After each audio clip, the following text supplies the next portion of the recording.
Messieurs, bonjour. Merci d'être revenus de nouveau dans le Luberon. Et aujourd'hui, on va s'occuper de notre petit atelier. Je voulais surtout euh, partager avec vous ce que j'ai constaté. Et peut-être que ça vous aider à prendre vos décisions. Vous vous rappelez du dernier atelier qu'on avait fait? J'avais fait un montage avec une batterie, un récepteur, de la télémétrie, avec un UBEC pour alimenter et aussi un circuit électronique pour commander la bougie, l'allumage, le chauffage, de la bougie. Et aussi, j'ai essayé de mettre pour la télémétrie un capteur de tachymètre de la société FlySky. Le tachymètre, c'était un tachymètre optique. Ici, sur le banc, ça a fonctionné. Il voyait quelque chose quand je lui coupais devant la lumière, comme si c'était l'hélice qui passait. Bon, tout paraît bien, mais au dehors, il n'a jamais arrivé à bien lire les tours de l'hélice. Donc ça, c'était la première chose qu'on a oublié et que j'ai arrêté. Donc j'ai continué à aussi. J'ai laissé que l'allumage. Ça a fonctionné à un moment donné, mais à un moment donné, ça a fonctionné combien?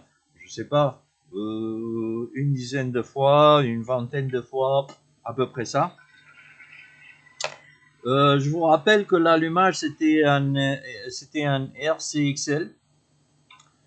C'est un allumage pas cher, mais pas très moins cher, hein, parce que en effet, j'ai payé à peu près, il a coûté à peu près 15 euros. Et à l'époque, j'avais acheté deux. Donc cet allumage pour les moteurs Glow avec bougie Glow, bougie avec chauffage. Euh, et c'était une très bonne idée. Euh, C'était une très bonne idée parce qu'en principe, cet allumage, on peut l'installer dans l'avion, on peut s'alimenter au niveau d'une seule batterie et on peut faire une commande à distance par radio. Et en même temps, il avait un mode de fonctionnement très intéressant pour les moteurs 4 temps. C'est-à-dire que au niveau de la radio, on aurait pu faire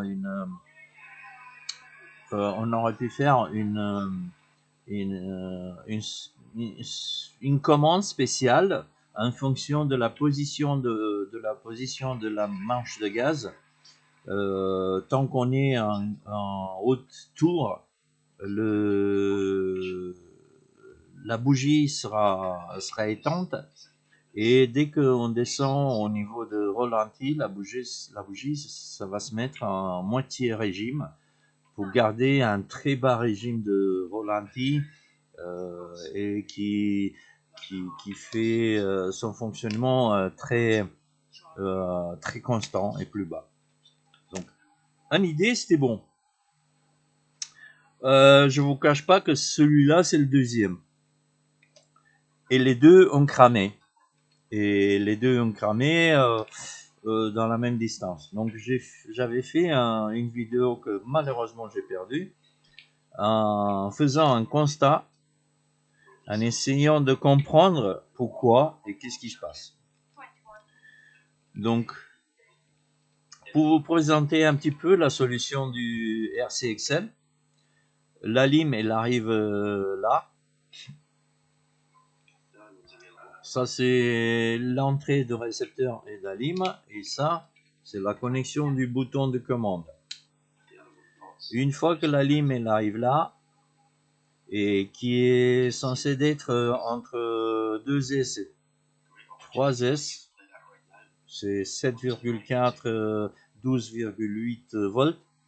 Une fois qu'elle arrive là, elle est stabilisée avec ça, un 78,05 en 5 volts, qui est distribué sur la plaque.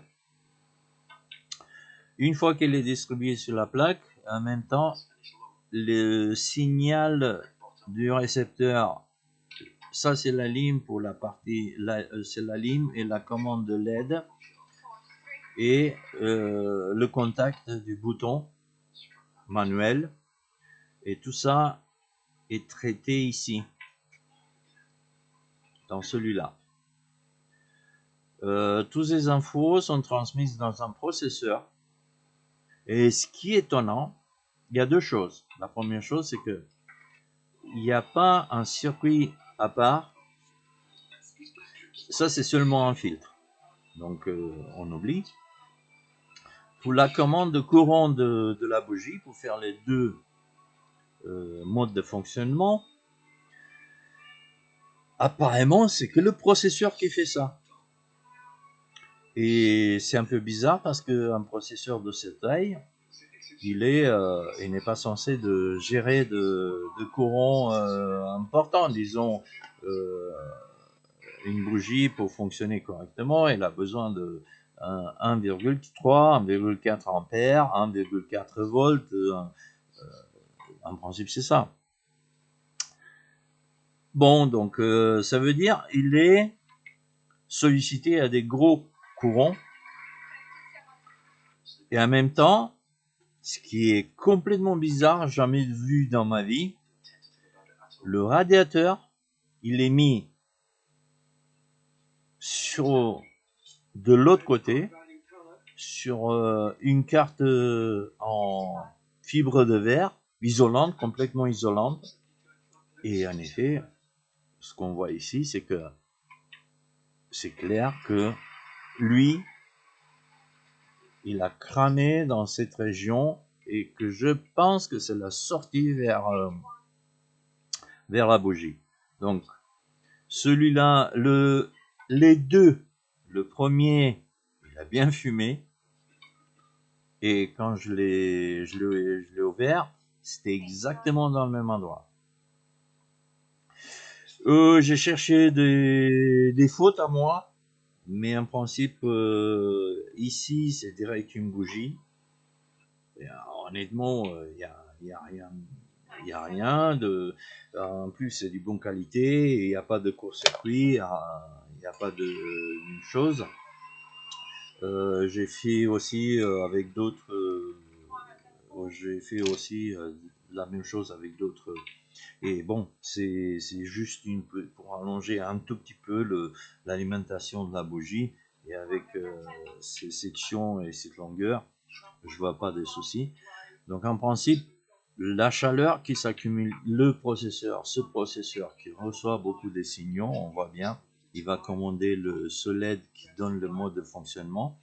Aussi, il va commander ici le LED qui s'allume seulement quand la bougie est connectée, pour dire qu'on a l'alimentation du circuit, et aussi qu'on a la connexion de la bougie, et que tout est bien. Et du coup, voilà. Donc, il y a deux qui se sont cramés dans la même façon, au même temps, seulement en été connectant normalement et correctement, conforme à la fiche technique. Et la deuxième chose, c'est de refroidir quoi? Une plaque en fibre de verre, ou non? Dans tous les autres que j'ai vus dans toute ma vie, le radiateur doit refroidir la pièce, directement la pièce qui chauffe.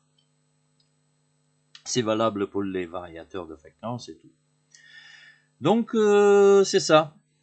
Je vous partage mon expérience avec cet allumage électronique de chez RCXL, qui est dédié au moteur avec allumage à chauffage, des bougies à chauffage. Et mon expérience est complètement négative. Deux qui ont cramé dans exactement la même façon. Et voilà. Donc, je vais faire dans mon atelier, je vais changer celui-là qui était parfait comme idée. On pouvait le commander par rapport à la radio. Je vais le changer avec celui-là qui est manuellement commandé avec ce bouton Alimentelia. On va rallonger la connexion de la bougie et on verra ce qui se passe. Bon, à partir de maintenant, je vais mettre la vidéo en haute vitesse. Donc, je vais pas parler beaucoup. Et j'espère que cette info, ça sera utile pour vous. C'était sympa comme idée. C'est excellent pour des moteurs 4 temps. Mais malheureusement, on peut pas tout. Oui, un problème de conception à mon avis. Elle est là. Il n'y a plus de garantie. Ils ont été achetés il y a longtemps. Et bon, allez, c'est parti.